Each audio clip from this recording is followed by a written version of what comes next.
ये आकाशवाणी रायपुर है। छत्तीसगढ़ी समाचार बुलेटिन के संग प्रथा शुक्ला के जय जोहार। अब सुनो आज के प्रमुख समाचार।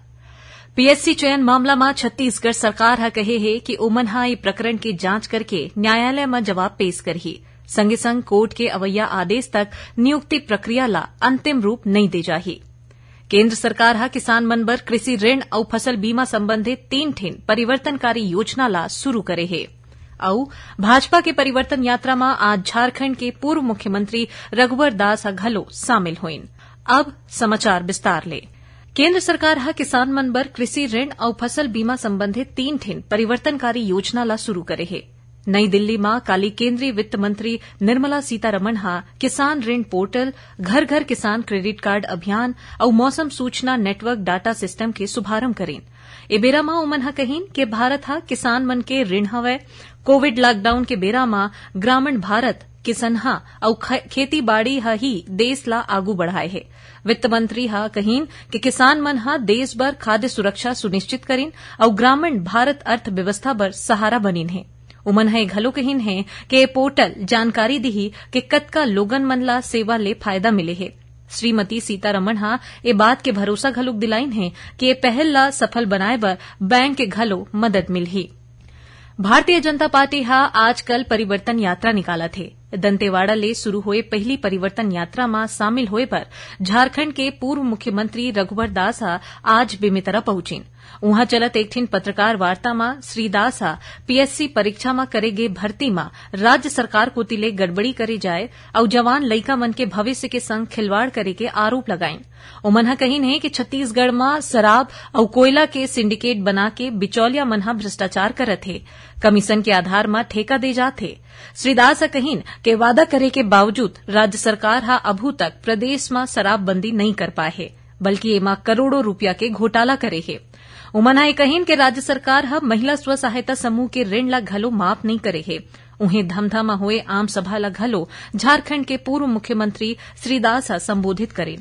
एति जसपुर ले शुरू हुए दूसर परिवर्तन यात्रा हा आज चिरमिरी पहुंची और यात्रा में नेता प्रतिपक्ष नारायण चंदेल, बृजमोहन अग्रवाल, ओपी चौधरी समेत वरिष्ठ भाजपा नेता मन शामिल हुईन। चिरमिरी में आम सभा ला संबोधित करत हुए बृजमोहन अग्रवाल हा कहीन कि राज्य सरकार को तिले वृद्धा पेंशन के पैसा ला 1,500 रुपया करे के भरोसा दिलाए रहीस, फिर अभू तक वो काम हा घलो नहीं हो पाए है। भारतीय जनता पार्टी के राष्ट्रीय उपाध्यक्ष और प्रदेश के पूर्व मुख्यमंत्री डॉ रमन सिंह कहीन है कि कांग्रेस को तिले उखर खिलाफ करेगे एफआईआर ला खत्म करे के आदेश छत्तीसगढ़ उच्च न्यायालय हा दीन है। डॉ सिंह आरोप लगाइन कि छत्तीसगढ़ में कानून व्यवस्था की स्थिति ठीक न हरय।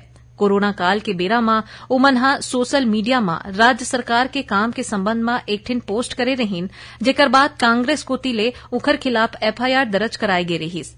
डॉ सिंह कहीन कि राज्य सरकार पीएससी परीक्षा चयन मामला में पारदर्शी प्रक्रिया अपनाए में असफल रहे है। उन्हें संसद में पेश करेगे महिला आरक्षण बिल में डॉ सिंह कहीन कि ये बिल हा माई लोगिन मन के सशक्तिकरण और उखर भागीदारी बर बड़का कदम हवय।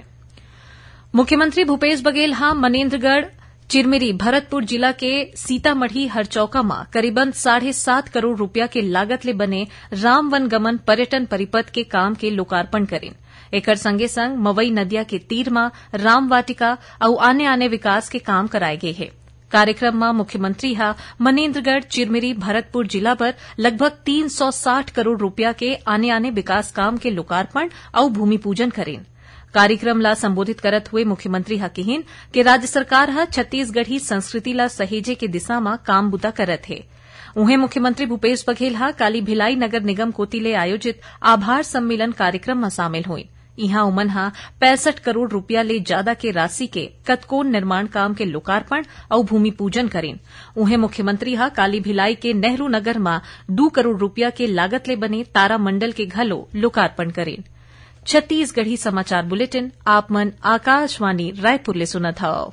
छत्तीसगढ़ के खबर ले है आपके वास्ता और खबर के विश्वसनीयता ले है हमार वास्ता।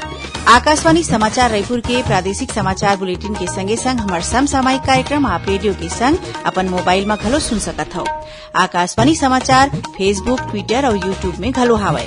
हमार फेसबुक पेज हरे Chhattisgarh news on AIR, Twitter handle CGAIR news और हमार यूट्यूब चैनल हरे छत्तीसगढ़ AIR न्यूज। तो अब रेडियो के संगे संग आपके मोबाइल के माध्यम ले हम आप तक पहुंचत हन। छत्तीसगढ़ के हर खबर पर सुनत रहो आकाशवाणी समाचार। अब आगू बढ़बो बाचे समाचार कोती। छत्तीसगढ़ उच्च न्यायालय PSC में चयन ले संबंधित याचिका ऊपर सुनवाई करत हुए कहिन है कि सबो नियुक्ति न्यायालय के आदेश के अधीन रही और अवैया आदेश तक नियुक्ति के प्रक्रिया ला अंतिम रूप नहीं दे जा सके। हाईकोर्ट में आज PSC परीक्षा में चयन ले संबंधित याचिका ऊपर सुनवाई हुईस। ए बेरा में हाईकोर्ट राज्य सरकार ले एकर बारे में अपन जवाब पेश करे बर कहिन है। यही बीच राज्य सरकार कोती ले कहे गे है कि प्रकरण के खुद जांच करके ओमन न्यायालय के आगू अपन जवाब पेश करही। संगे संग यहू घलो कहे गे है कि न्यायालय के अवैया आदेश तक नियुक्ति के प्रक्रिया ला अंतिम रूप नहीं दे जाही। एकर संगे संग जौन लोगन मन के नियुक्ति होगे है ओहा यथास्थिति न्यायालय के आदेश के अधीन रही। यही बीच भारतीय जनता पार्टी के प्रदेश अध्यक्ष अरुण साव PSC मामला में कहीन कि भाजपा सरलग राज्य सरकार के भूमिका ऊपर सवाल उठाए रही से और परीक्षा में हुए कथित भ्रष्टाचार के जांच के मांग करे रही।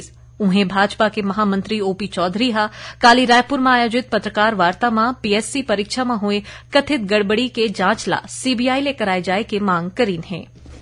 दंतेवाड़ा जिला में आज सुरक्षा बल मन के संग हुई मुठभेड़ में 2 झिन महिला माओवादी मन मारे गए है, जेकर शव ला बरामद कर ले गए है। उन्हें घटना वाले जगह ले 1 ठिन बंदूक और 1 ठिन 12 बोर के बंदूक घलो मिले है। जिला के अतिरिक्त पुलिस अधीक्षक RK बर्मन बताइन कि काकाड़ी और नहाड़ी के जंगल में बड़का संख्या में माओवादी मन के रहे के जानकारी मिले रहीस। एकर बाद अरनपुर थाना ले DRG और बस्तर फाइटर्स के संयुक्त टीम ला दंतेवाड़ा और सुकमा जिला ले लगे नहाड़ी, छोटे हिड़मा और डुंगिनपारा के जंगल में गश्ती बर भेजे गे रहीस।